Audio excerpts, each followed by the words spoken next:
welcome to Connections for Life. I'm Ted Pete. Chad Kuvo. I'm Joe Surratt. What happened? What is up with your eyeball? Sty. yeah. I get a cold compress. I think it'll help. I feel like you're discriminating against people who have ocular. I'm not. It hurts. You might want to hit the doctor up. I think you have pink eye or some variation. It's the worst part is your teeth. What is it with your giant teeth? They look just like mine. I don't have a filter on. You look like you could eat corn on the cob through a chain link fence. Oh, that's great.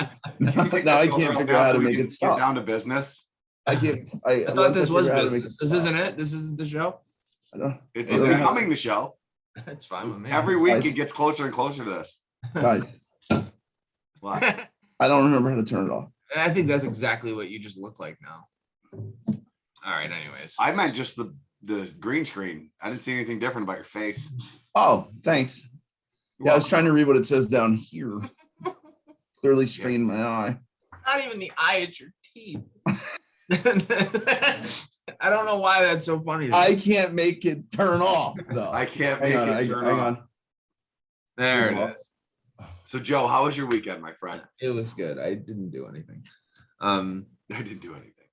I don't know. I hung out with the where kids. your cup is sitting, it looks like the largest. It looks like you would have to pick it up. It's Like the that. biggest you're cup sitting next to a ever. trash can or like a huge like a Red Bull cooler. Near? Yeah. Remember that? He's picking up my water cooler. Hey, so Macy did this weekend. I thought that was cool. Oh, I like That it. is cool. It's better than I could do it. She wrote her name on it in case I got confused as to who did it. So you could she got not confused. She didn't want you to take credit for it. I would. Come on. I would do way You didn't better. want Callie to get credit for it. It's more like it. Oh, that's That's great. probably true. Yeah, no, I didn't really do much. Kids went back to school today. So Mine too. Mine You're this too, morning. Daddy. Well, my son did this morning. My son, I have a high schooler now. Yeah, I had a high I school. have a junior high schooler, which is still weird because I don't, What's it start, Joe? What's it start in junior high there? Here it's 7th and 8th grade. It's just junior high, and then high school is 9th, 10th, 11th. Gotcha. Yep. Oh, bye, Ted. I don't See know ya. what happened to my camera. Oh boy. There we go. Now he's gonna be from the weird angle. Watch. It is going to be the weird angle. All right, let's just move the show along. It doesn't I matter.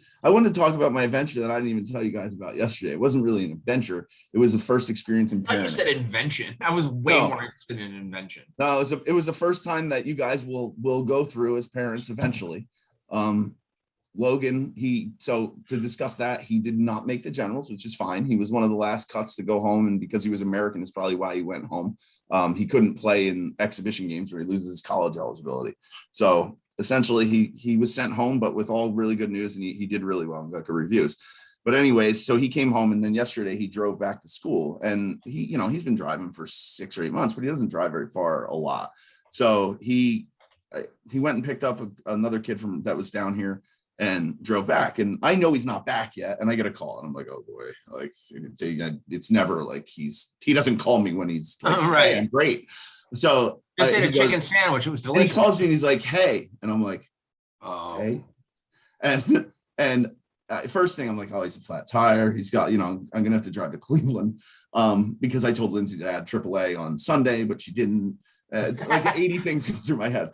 And so the next thing he goes, I got pulled over. And I go, for what? And he goes, speeding. And I go, well, it's great. Ted's got some real problems. Yeah, this is ugly. I go, well, that's just great. And he goes, yeah, sure. And I'm like, huh?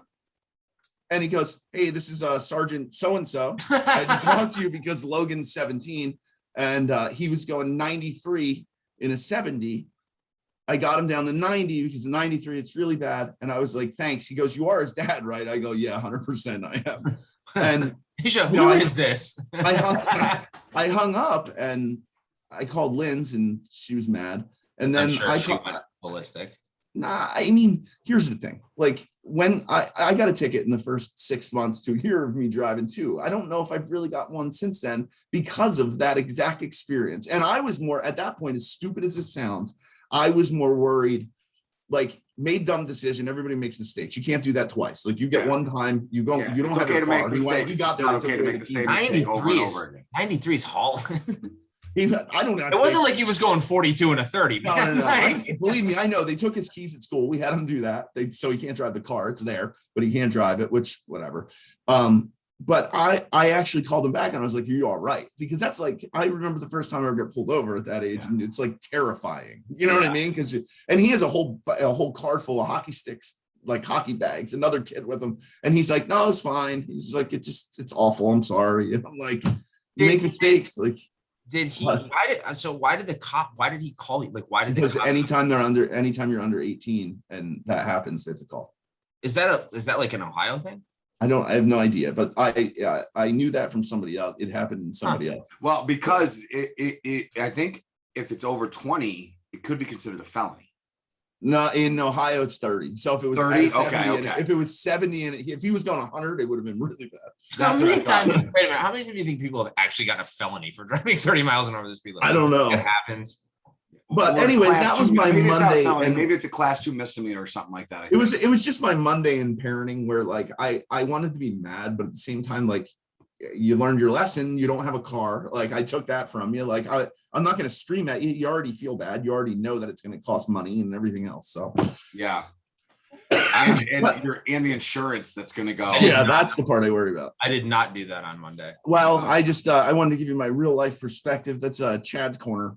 Chad's corner for the day. Chad's corner. That's Chad Fact. And we're now accepting Venmo also for donations to pay for the ticket. to pay Chad's to pay Logan's ticket. No, his insurance increase. Yeah, and the insurance. 6 points on his license. I know you guys know this. What are you doing now? I don't know. I'm not doing anything. It's just stopping. I think there's something chewed through the cord. Maybe. I don't know. maybe this is a sign.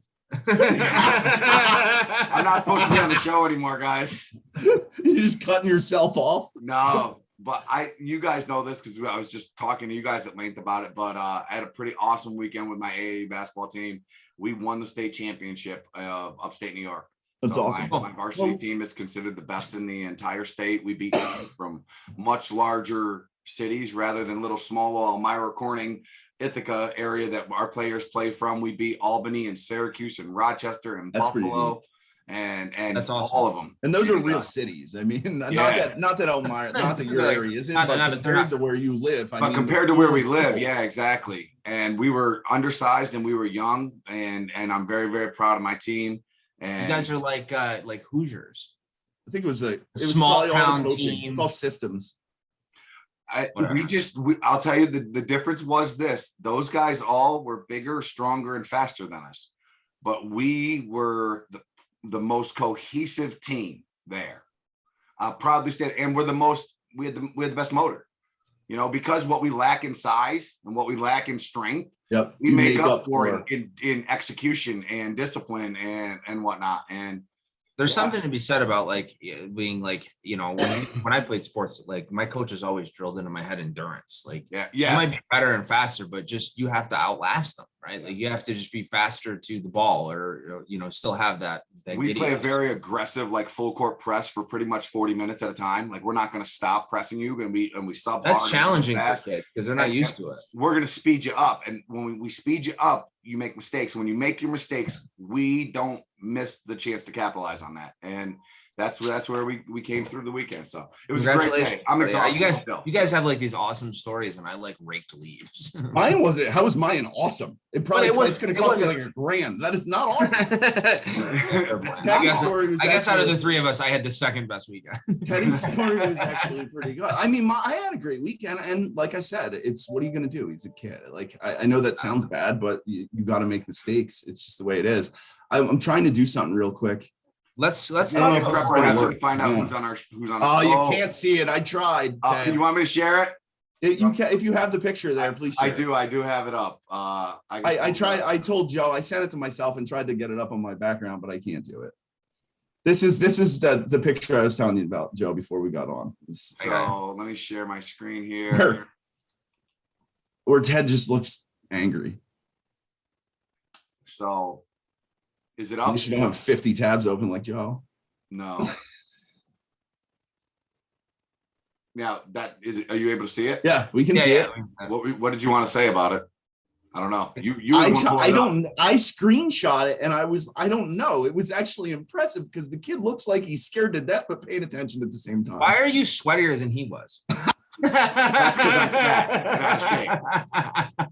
It was raining out. I'll tell you guys. Sometimes I see the things that other people don't see, but you look awfully sweaty there. Buddy. The great thing about this, first of all, I'm wearing a long sleeve shirt inside a gym. That's one reason. All right. Please don't defend yourself. Let's move on. Let's talk about our guests. No one wants to hear our life stories. Let's go. So this kid right here, though, I got to give him a little credit. He is 14 years old, and he's played in this tournament against the highest level of competition the state has to offer, and he dominated. He was one of 2 sophomores in the entire event, and he showed out. And he's truly the definition of what I'm saying there. What some call yelling, champions call coaching, because that boy, that young man, he took that feedback I gave him right there and immediately went back on the court and executed like a champion. I just turned into a pumpkin if anybody missed it. This is let's get over this is hey, stop being mean. Too much about ourselves today. Don't be mean. We're getting a little overboard. You know what? I'm gonna mute Joe. Stories? I'm gonna mute Joe. I don't even care. Chad, who do we have on our show today? Thank you. Mr. Robert Carpenter this week.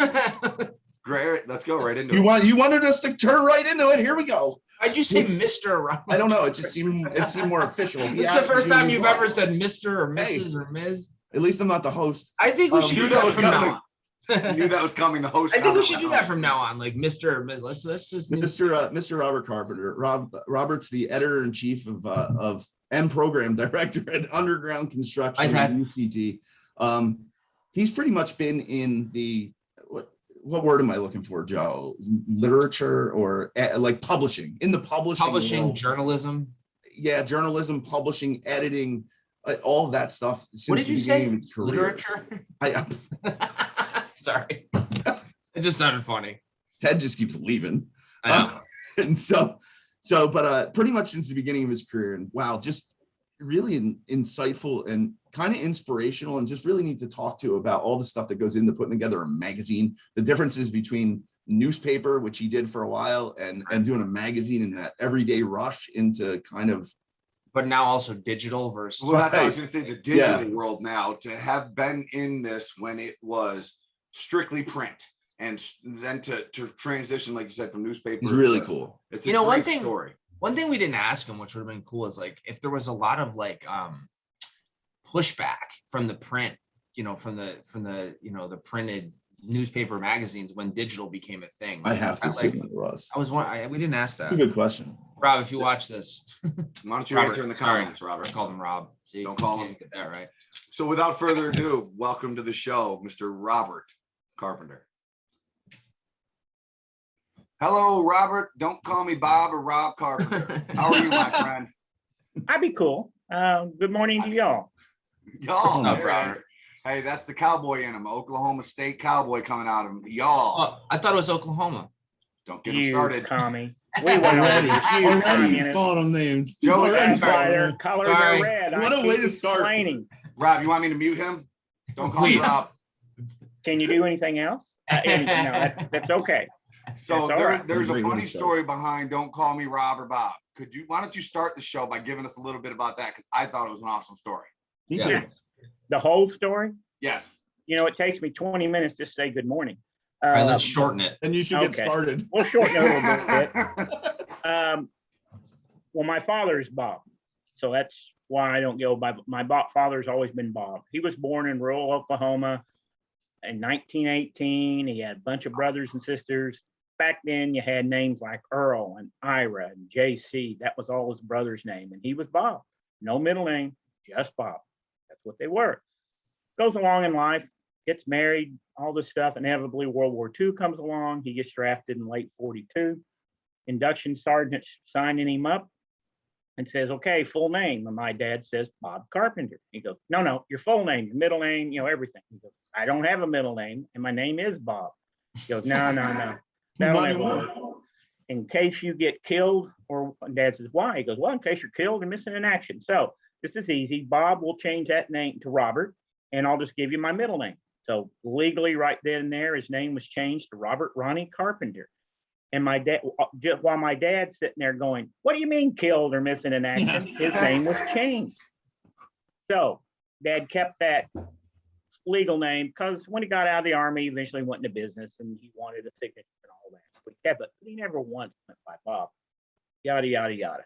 Fast forward many years later, my parents, variety of circumstances such as World War II and being apart for 3 years and other things, poverty, building, getting back on their feet, all this stuff. And then just an inability to have kids for whatever reason. Both were healthy.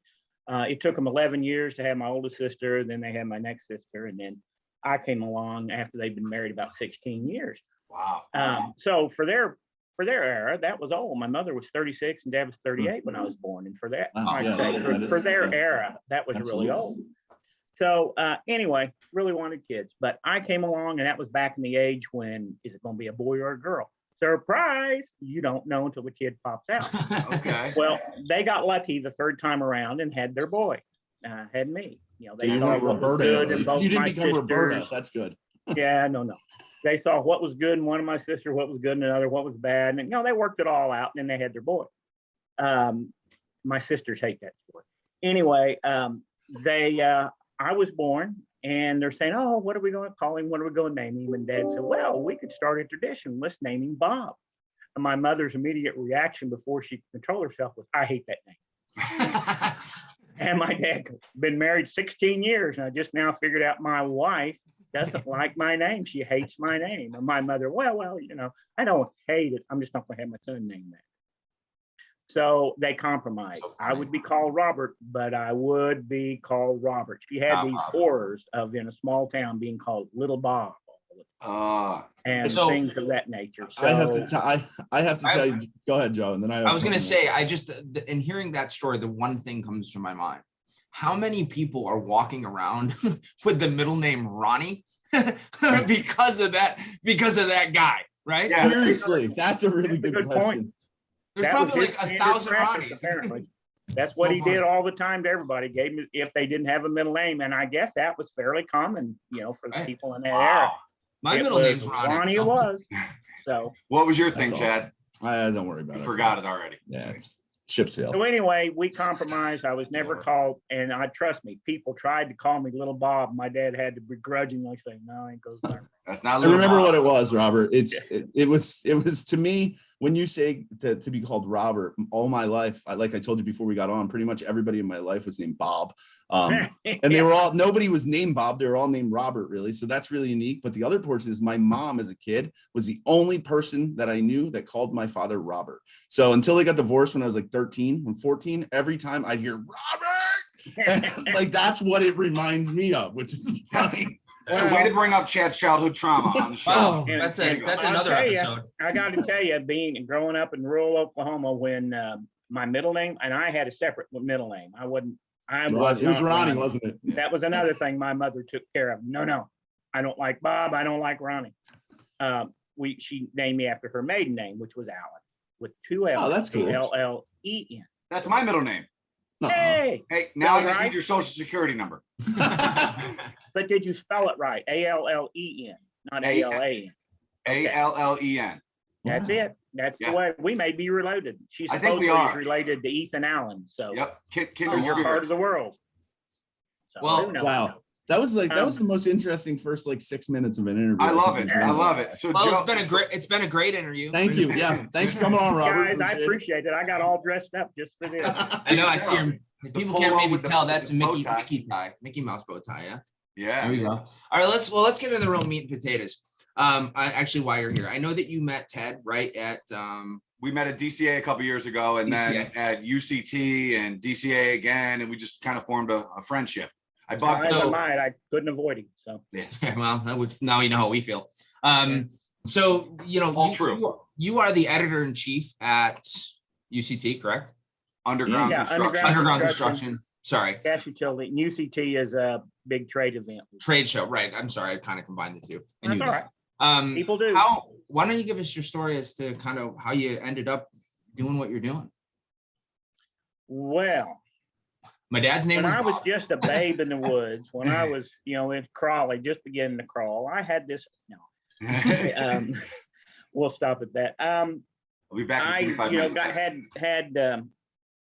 Came out. I was an old newspaper guy for several years coming out of college.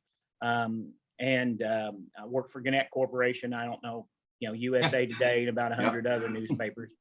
I worked for one of their papers and then did investigative reporting for them. And I got to go after murder stuff and background. I got thrown out of some pretty fancy places over the years. That's pretty neat. That's awesome. Yeah, anyway, that's another story for another day. But anyway, it was good work. It was fun. But got married. We had a couple of kids. And I was on a management track. And as you do that, about every 10 months to a year and a half, they'd move you to wherever they needed you and give you more experience, which was great. But, it wasn't a good life for family. And newspapers historically paid horrible. And I kind of like money. So they had an opportunity. A friend put me in contact with somebody in the trade press. And that actually was in the greater New Orleans area, Mandeville. And so I ended up switching careers from newspapers to magazines, business magazines. Worked in New Orleans area for about 5 years at a magazine called Workboat. And then they were trying to transfer me to their headquarters in Maine. And no offense to Maine, but I'd been up there for managers meetings and I wasn't about to go live up there. It was a great place to visit. Really enjoyed it. We'd have managers meetings in like July, and then and that was wonderful. Then I'd go up there in early February, and that was absolutely horrible. Everything costs so much more. So anyway, another long story, but we decided against that. Had the opportunity at Oildham Publishing, which had Pipeline Gas Journal, and at the time, a magazine called Pipeline and Utilities Construction. And the junior, who was the elder at the time, there were 3 clingers that had run the company, and this was the middle one, and he was semi-retired, largely retired, but he had the good sense to realize that, look, going as we are with these magazines, we need to make changes. We need to do other stuff, different things. He and I had connected up at an OTC, Offshore Technology Conference. And for a year, he just stayed in touch with me. Said, "You ever thought about moving to Houston? Ever thought about moving? No, we're happy here." And then finally, they wanted my job I was at. They wanted me to move to Maine, and they wanted to shut down that office with a couple of small people and do all the management out of Maine. And they were getting serious about it, and I kept saying, "Nope, I'm not." Cowboys don't live in Maine. No, we do not. And not just no, but hell no, I'm not going. There it is, Joe.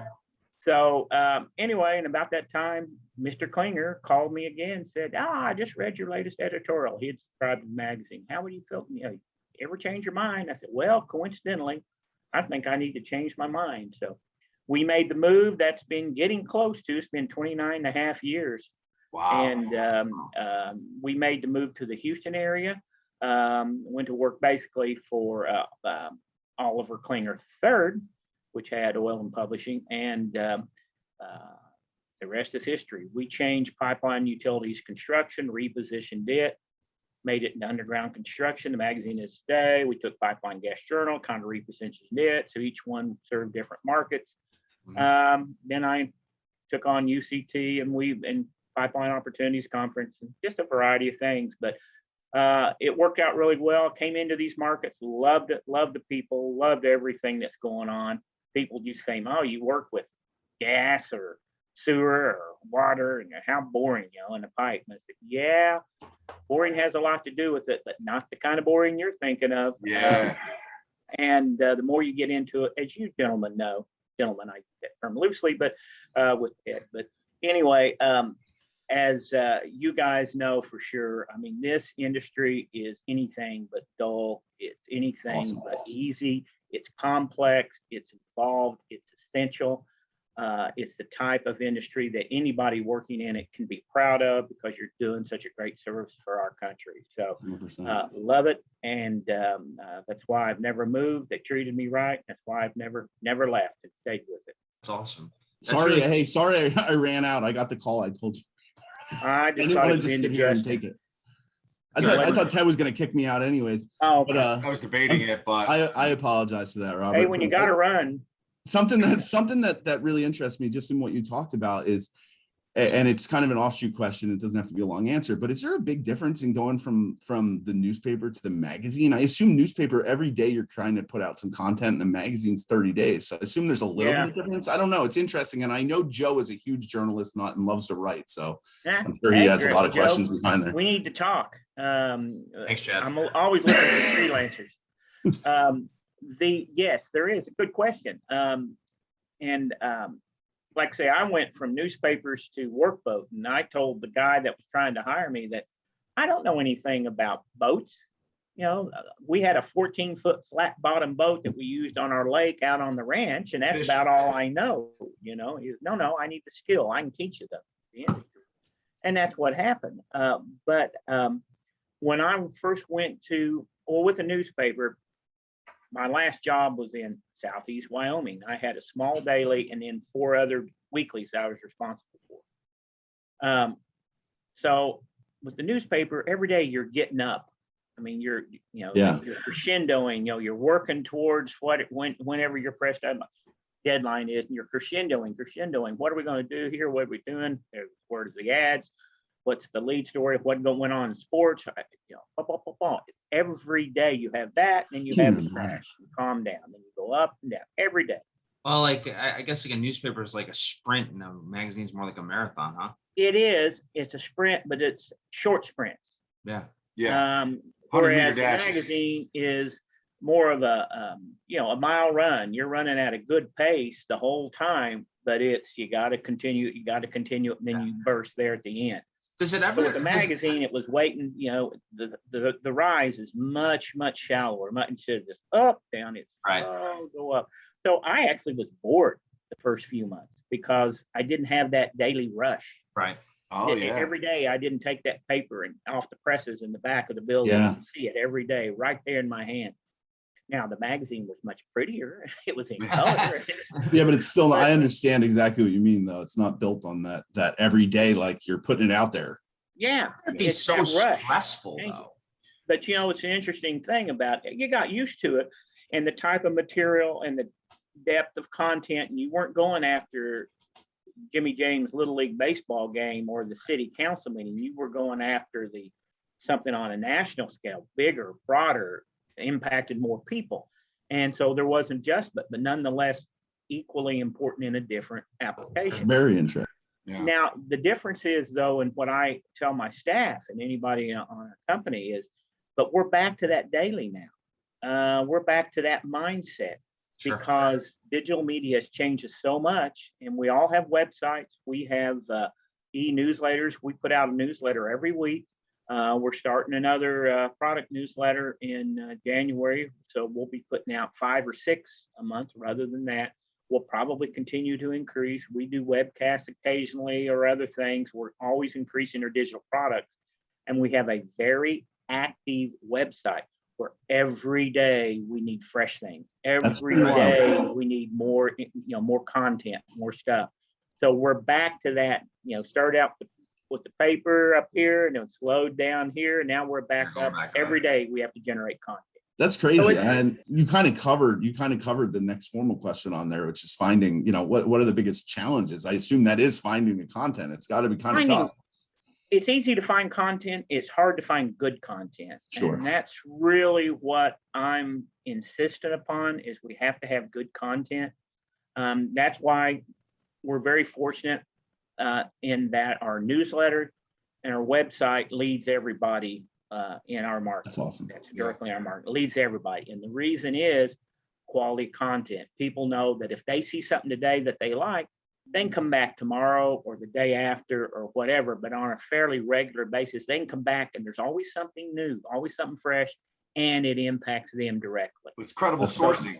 The credible sourcing of it and authenticity becomes to it. I mean, I know being again the new guy here, I constantly look at it and use it as a reference of like, man, that's in our area of like where we got to cover stuff too. Man, I got to learn more about that and stuff like that. And it's credible that I can do that. You know, I can go there. Well, and the problem for us, or not the problem, but the challenge for us is underground construction and rehabilitation. It's also the rehabilitation of those underground resources, not just new construction.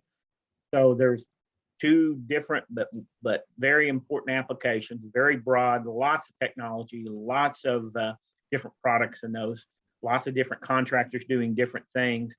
But not only that, it's for the gas distribution industry, for the oil and gas energy pipeline industry, oil, gas, and soon to be hydrogen pipeline industry. Yeah. It's for the sewer industry. It's for the stormwater, water. It's for cable conduit, running fiber optic lines underground. It's for electric distribution up to your homes or the factories, and then transmission as well, just like a pipeline, but it's transmission. Yeah. There are so many things that we have to cover. And how do you divide it up? You just try to get something as much as and as often as possible from everybody and go from there. So the question I have is it's always kind of intrigued me when you see like newspapers or magazines, there's many different articles, many different contributors.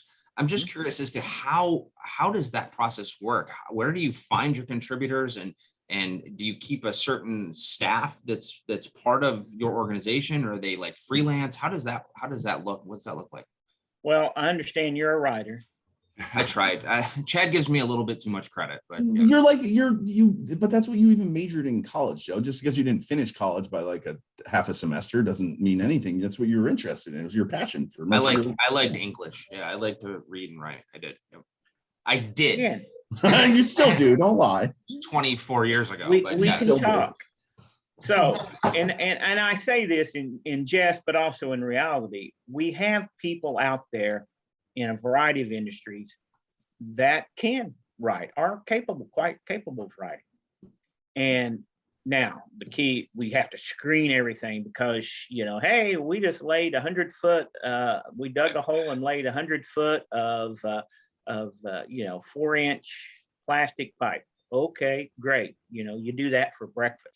Yeah. Nobody cares. Right. Not that it's not important, but nobody cares. It's not daily occurrence multiple the times. scope, the challenges, the scope of a project, the justification for a project. Maybe there's something, unusual came up real quick and you had to stick this project in. There are all sorts of reasons that make them. You gentlemen know this. You read articles, what's great, what's not great, et cetera, et cetera. So assuming we can find that, if somebody wants to take a shot and try to do it in a neutral party, you can't right there and say, Acme bricks are the greatest thing ever and they saved this job. Next. But if they can write about a story, we accept those kinds of submissions. So we have a lot of people that do that, new people like Joe all the time that we're finding.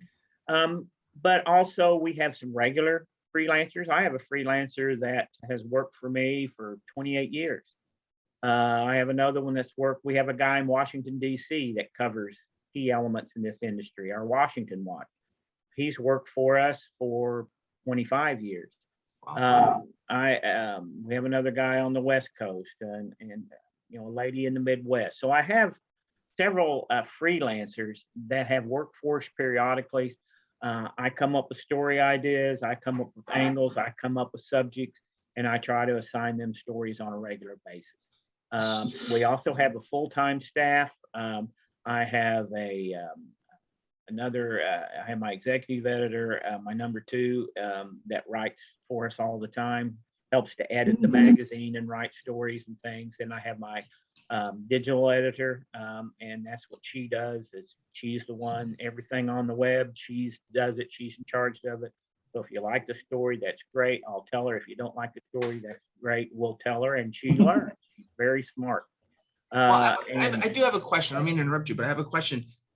My biggest, I don't want to say fear or concern would be, how do you know that what you're putting out there is factually accurate, or to make sure that somebody didn't put out something that was erroneous or incorrect that's going to be debated or argued as BS?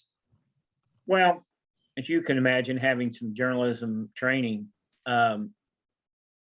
you got to be careful. Yeah, I would assume.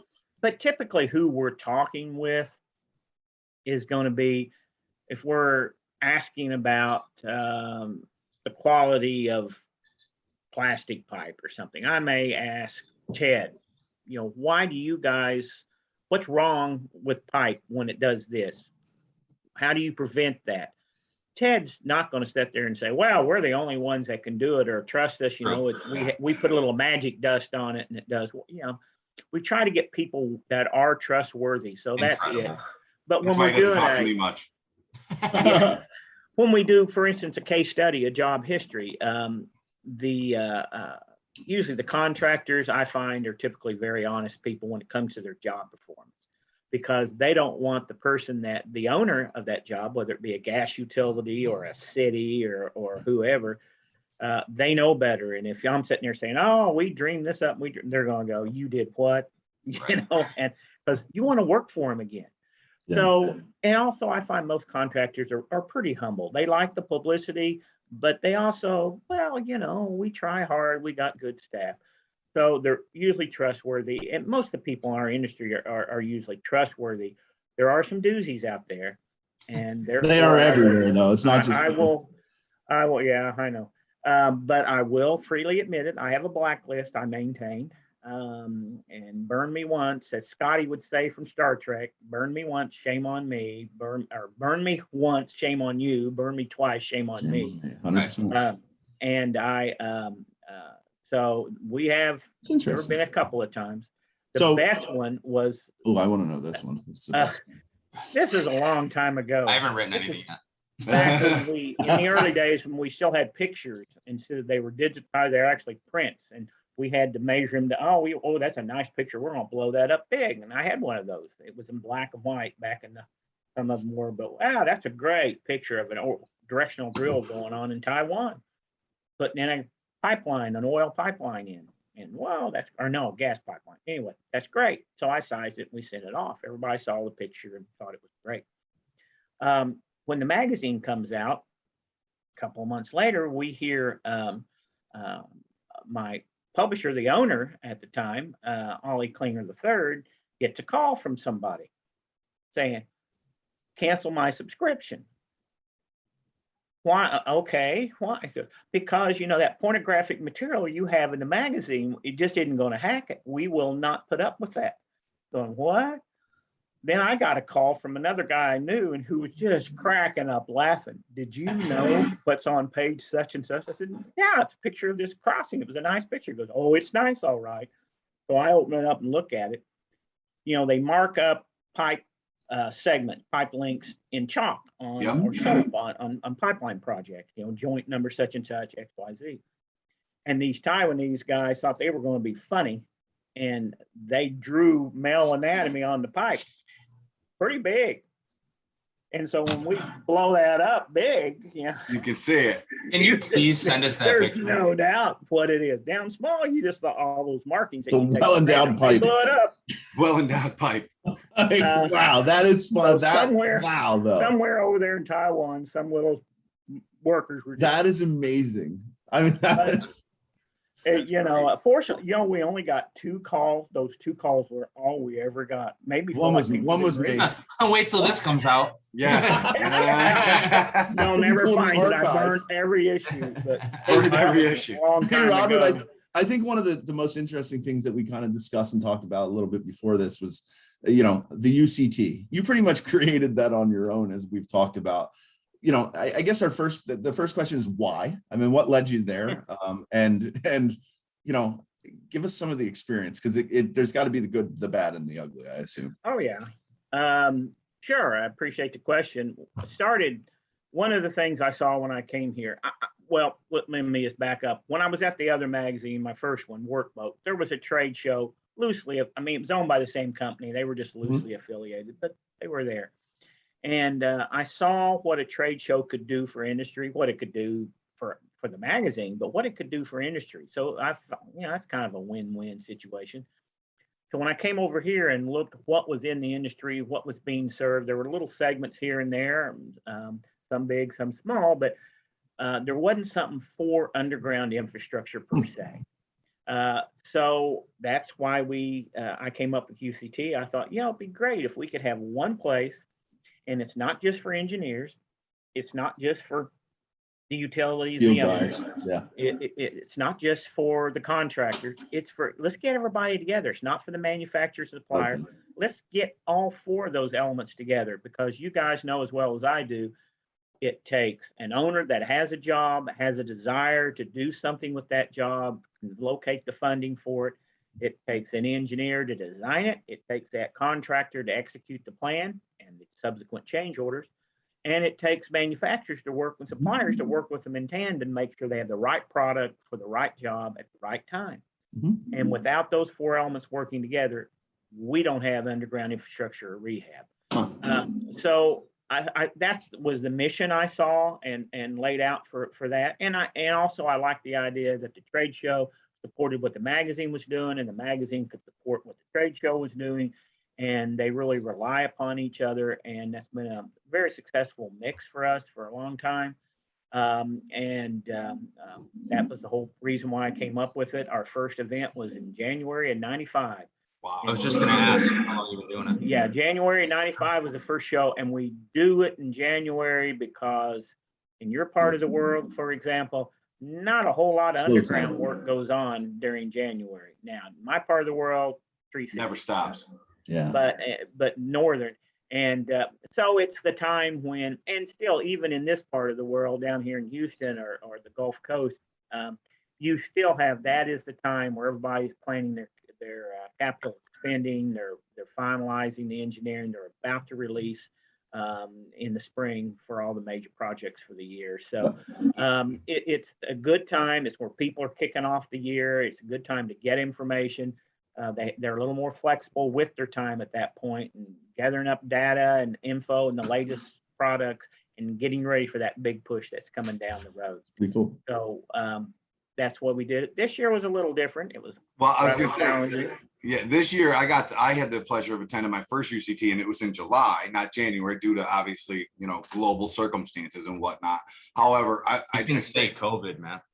Well, yeah, we talk about it every week. It's global circumstances. This is really big. Oh, it's a really big description, Teddy. Newton Joe. So I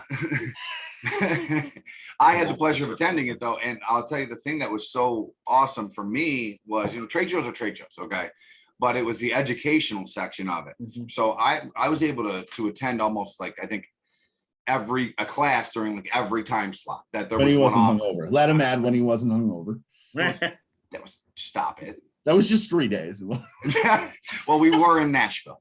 But Robert knows he was there. You can't run for him. Well, he wasn't there one morning. I was there a long time. So, but I had the pleasure of attending that, and that was a portion of it that I found extremely beneficial, was the educational section and whatnot. So, and that's what I have one more day question. One, that's been the benchmark of UCT, is trying to have a program. And again, we don't just get up there and talk about a technical this or technical. We talk about what's going on in the industry. Yeah. We get panels going up there. Yes. People interact and talk with each other. We really try to give you information that you can walk home tomorrow, drive home, fly home tomorrow, and apply. Yeah. So I have one more question. When is your next event, and where will that be? Thank you for asking. January, it's late January in Fort Worth, Texas. Oh, cool. So come down and ride a bull, and try to ride. Joe won't do that. He will, however, take bets on the people who are going. that is true. I'm low risk, man. That's I rode a bull. I did a little steer riding with just in fun in the barnyard. I grew up on a ranch. I want to go to the last thing, but how you don't ride a steer for fun? I thought you meant one of those mechanical ones. You meant a real bull? Well, you can do both in Fort Worth. No, I can't.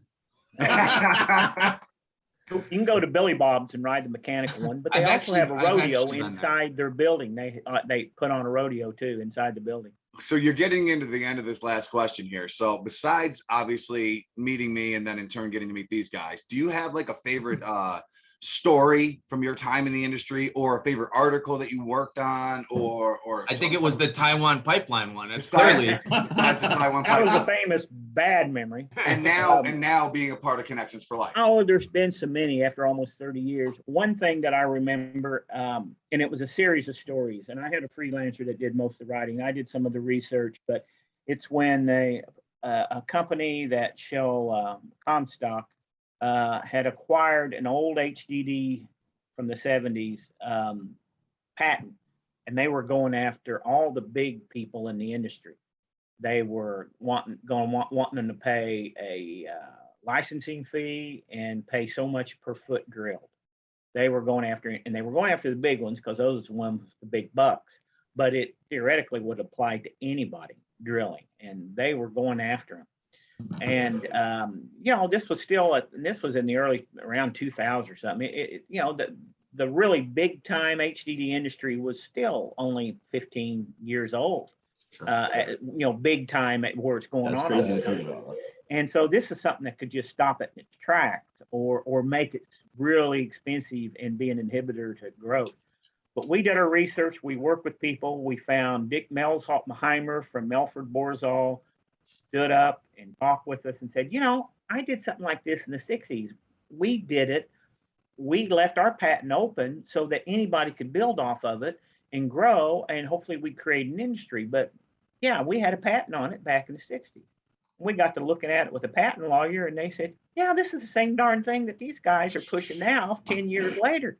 He goes, it's virtually the same thing. So all this stuff came together, and a couple of contractors stood up to them using this new stuff. They got a judgment in their favor. Comstock kind of quietly went away, and we caught a lot of good energy off that. I had done an editorial and by the Construction Writers Association. It's an international group of us writers. There's several hundred members. Anyway, I won the award for the outstanding editorial of the year, and I've won 2 or 3, 4. I've won a few of those over the years, but that was off of that story. And then we also got some other recognition from some other groups for our work on that. Awesome. That's a feel good. You take care of your industry because that affected gas, that affected oil, that affected water. Everything. Everything. Can you imagine if directional drilling costs 30, 40, 50% more to do just a basic job than what it used to, or that every driller had to be licensed? Anyway, that was a pretty good one. One of the we had a story right after 9/11. Contractors was on site. Contractor out of Connecticut was on site. Got some awesome pictures for us. We did a. I remember. As crazy as that sounds, I think I actually remember. It was a memorable cover we were able to do with that. It was really, really good. Then we had another one. I mean, it was just really right there with the flag hanging off the ruins in the background. And anyway, it was really good. Wow. Then we had another cover off of the Hurricane Katrina, where there was a whole bunch of junk just in New Orleans piled up, just debris everywhere. And these people were trying to, sewers didn't work. They were all clogged. The gas lines had gotten salt water in them. Not far off now, probably either today. Yeah, well, that's what I'm worried about. And ironically, that was 1 year ago yesterday.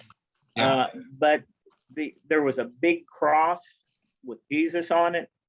Somebody had erected from a torn down church and put up there on the side of all this junk and had written, "We will recover" on it, bright red ink in front of this vacuum excavator out there trying to clean out. So, I mean, there were striking cover, great cover. Really cool. A lot of things like that. So yeah, it's just hard to remember. There's been so many. One of the at UCT, we started something 2 years ago or year and a half ago. It's hard to tell, isn't it? Hard to tell now with the changing dates, but it was in January 2020, a HDD Hall of Fame and an HDD reunion. Oh, that's cool. We thought we'd have 150 people. We had almost 400. Oh, Melsheimer got inducted there it's a little different, that huh? year. A little different. I'm in there by one of the bars, and I'm saying, listen up, people, from you about here over to here. If I say fire, I want you guys out quick, out this back door. And I said, no, there's no fire. But if you hear that word, out this back door, and everybody's like, ha, ha, ha. I said, no, I'm serious. No, really. If we get the fire inspector comes in here, we're dead in the water. So we have to empty this room quick. Good problem to have, though. I mean, that's admit awesome. that. Well, it was like the very first UCT. We thought our goal was to have 50 booths and 500 people. We ended up with 130 booths and 1,500 people. Wow. And Good for you. I mean, talk about scrambling at the last minute to accommodate everybody. So there's a lot of successes. This HCD Hall of Fame, but the background behind that is we got to honor 2 people into the very first Hall of Fame. Which was Dick Melsheimer, who came up with that first patent that made HDD possible. It was on little stuff, but Martin Charrington, who's credited with the first really big job and really making it commercially applicable. And he remembered he had bought stuff off of the other guy because they were both in California, and used that as a basis for some of their big drilling. But to have those 2 gentlemen, just humble, nice, interesting gentlemen, have them there, have them in a round table, and we talked in front of an audience. Everybody was just so engrossed. Those were really memorable times for UCP, and it's what the industry is all about.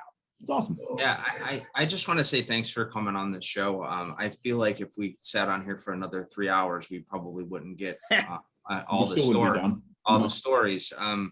I think what you've done for the industry and what you've done, professionally is really something that's it's incredible. Yeah. It's you created something out of thin air that 1,500 people showed up the first time you did it. I know it's still to this day how critical what you do is to our industry, and I think it's really just commendable that you put all of your time, energy into something that honestly, as I listen to you talk, I don't even know how you get up and do what you do every day. It sounds so daunting to write one article to me, and you put together all of this content consistently for 30 plus years. Yeah. Really, really cool. I think one of the greatest things about this show is that we get to meet interesting people, and you're certainly one of those people. I'm really in awe with what you do and the things that you've done and accomplished. And thanks to Teddy. Thanks, Teddy. And I just want to say, that Hall of Fame, I assume that someday you'll be standing up there getting inducted yourself. Hopefully. Don't sell yourself it's for short. the people. It's for the people. You're one of those people though, bud. Yeah. That's Robert, Well, y'all are very kind. Personally, from the bottom of my heart, I really appreciate you coming out here. I know I kind of hunted you down over the course of the year and said, come on, it'll be great. So I hope you enjoyed the experience. Oh, yeah. I know we really enjoyed it. And I look forward to continuing this on. Yeah, we can do it again, easy, and talk for twice the amount of time. Maybe we should go to UCT and do some live stuff. Oh, there's an idea. I told you up front, it's hard for me to say good morning in 20 minutes. So, well, anything we can do I was going to say anything we can do to help support you. I know you got a pretty big network, but if there's ever a time that we can do something, an event with you or for you guys, we'd love to do that. Post something at UCT and congratulations to you guys for, A, coming up with this, but B, making it a success and putting in all the hard work that it's taken to make it a success. This is no small feat that you gentlemen have accomplished. So thank you. Sometimes we lose sight of that because it just seems like, we take it for granted ourselves. You know what it is though? And I think you'll appreciate this, and we could probably go on and on forever, but we're having fun. Yeah. And I think when you're having fun, it makes work so much easier and so much more rewarding. So, when we have to get on and do recordings or tapings, it's never work to us. It's just something that we enjoy doing. And I assume that that's much of your work as well. That's great. Hopefully nobody heard that. That was minus the dog. He's my constant companion, my best friend, and he's snoring. And apparently, I need to take him out. On that note, we'll let you go. He has a doggy door. I don't know, but he's the one. When I come home, the first thing I do is kiss the dog and pet the wife. Because it doesn't matter what I've done. We didn't hit stop recording yet, Robert. I just wanted to let you know. Kill the interview. My wife knows it. But he loves me no matter what I've done or how long I've been gone. He loves me. My wife most of the time, but well, I love the old story that says, lock your wife and your dog in a trunk for an hour each and see which one's happy to see you when you open it. Yeah. You'll know who When loves you more. I walk in the door and he's there just, hi, how you doing, Midas? The show does not promote locking. Yeah. The views and opinions of our guests do not. Disclaimer. And I've got a saying for that, but I better not. Thank you so much for joining us. Thanks, Robert. We appreciate it. Gentlemen, it's been a blast. I really appreciate you, what you do, and you guys made it so easy and so fun. So thanks a million. Thanks, sir. Thanks, Robert. Robert, thank you. That was truly a great interview. Partly because you joined in with these two knuckleheads and making fun of me. Did you just stroke out in the middle of that? What happened to you? That was. You were like, we're getting a and softer. then you remember. We're getting a softer, gentler Ted. Softer, gentler Ted. No, Robert was really cool. I appreciate him coming on.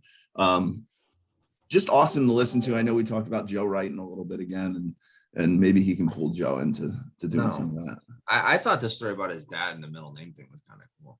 It's a lot A of great way to start the show. It's just like guys it's just guys walking around with that dude's That dude's middle name. He didn't have a name. No. There's probably a million. No, really cool story. He's one of those guys that I feel like, there's some people that we talk to and you feel like you get it all. Right. Yeah. And then there's some people that you feel like you could talk for 2 hours and you wouldn't get even half of it.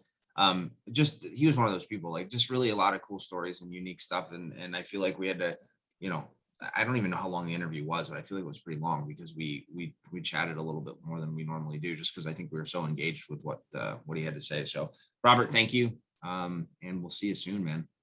Yeah, I can't wait. We said we'd see him I think they're at AGA, right? I think that's what he said. Yeah. So this is going to be him and us and 3 other people.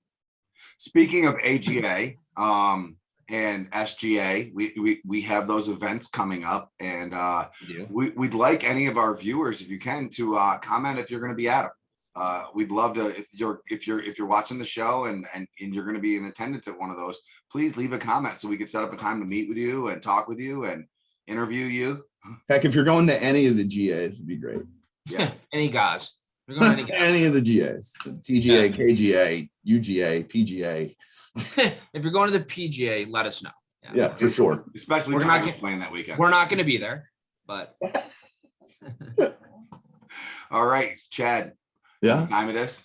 I think I do. Oh, wait a minute. Wait. Oh, before we go to that, I had this little article that I found. I wanted to talk to you guys about because I thought it was interesting, and I wanted to throw it out there. He's just throwing this curveball at us now. See how he does that?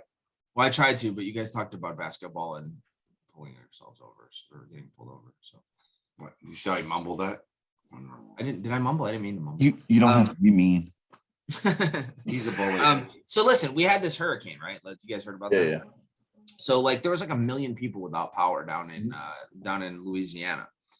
The interesting thing is that I'm going to read this off of a note that I made. So if I look down, as long as Adam didn't write it, we should be fine. No. So residents and government officials are now asking why the power plant. So they created. Anyways, let me go back. There's a power plant that was put in, a natural gas fueled power plant that was put in that was supposed to basically come online in the event of a tragedy, storm, anything like that. Makes sense. Wave, anything like that. Right, Ted? He didn't like this. It didn't work. It didn't go on because 8 of the lines, the transmission lines that bring the power there, just crapped out because of the storm. Right? It didn't work. Okay. This is what I find really interesting. So this lady, I'm not going to use her name. She's the assistant director for public policy at the Deep South Center for Environmental Justice. We'll just look it up anyways. Her name. She says, if anything happened to the transmission, this gas plant was supposed to supply power to the city of New Orleans. I find that ironic, I said, because she's the one that didn't want the power plant. And now since now they want to know why they don't have power. I just thought that was interesting.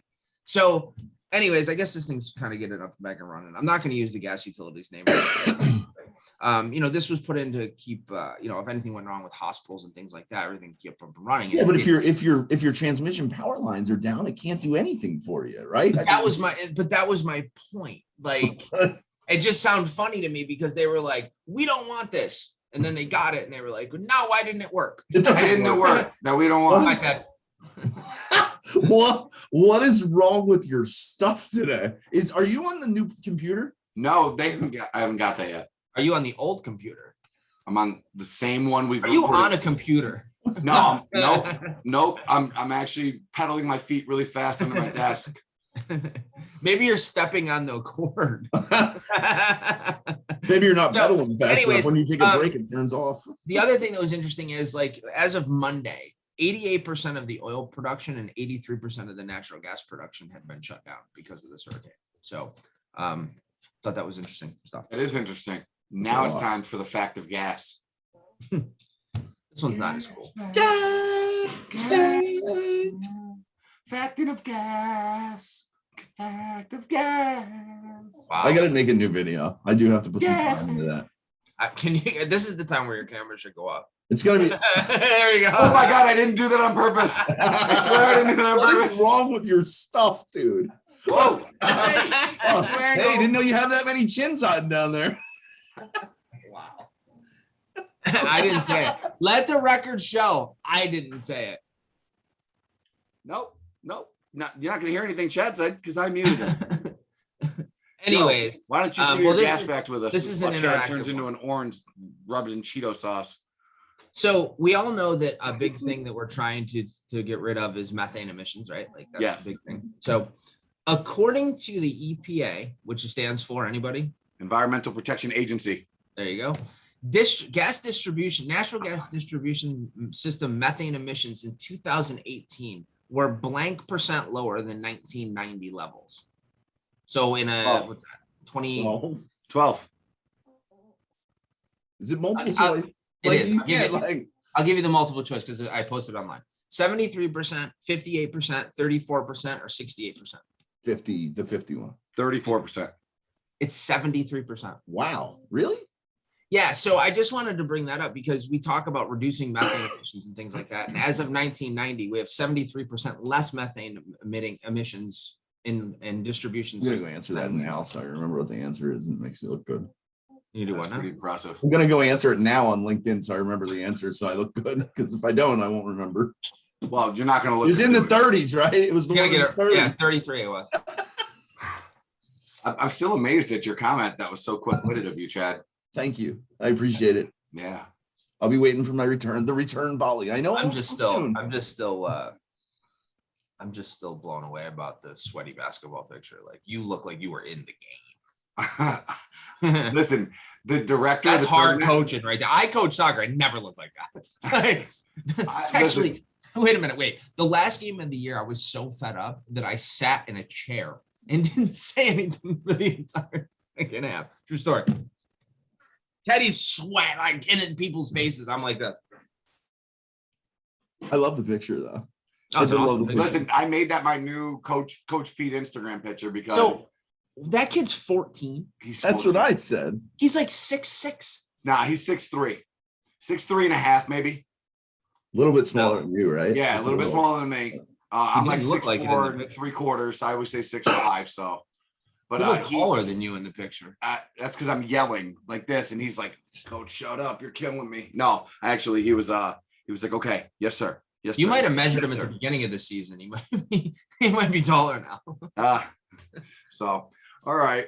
Enough insulting me and picking on me for being sweaty. And your chin. Worse. You're going to talk about your chins that we're hiding. Wow, he's really doubling down on that. It was just there again. It's like I didn't even notice. I'm just gonna say it. I'm usually the one that's the real. I didn't either. It just seemed like a good angle to see something. Yeah, you can pick up my hair. I look like Patino from the 80s. There you go. You look like you're in West Side Story. You should be like, when you're a jet all the way. I love that movie. We gotta get off now. We gotta go. Let's go, guys. Gals, subscribers. I just want to apologize. This wasn't our best episode. We'll try harder next time. I think this is amazing. So, Hey, thank you guys so much. Remember to click like, subscribe, share, follow, tweet, retweet, any of the above. Retweet From Benny and the Do Jets. we have a Twitter account? We'll see you next week.